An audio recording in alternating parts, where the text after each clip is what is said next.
We argue that the ethical principles of justice provide an essential foundation for policies to protect unborn generations and the poorest countries from climate change.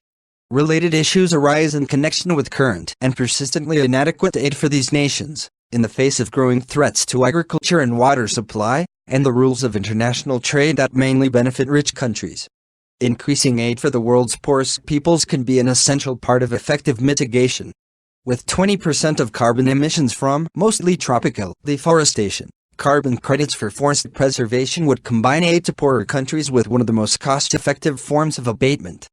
Perhaps the most cost-effective but politically complicated policy reform would be the removal of several hundred billions of dollars of direct annual subsidies from the two biggest recipients in the OECD: destructive industrial agriculture and fossil fuels.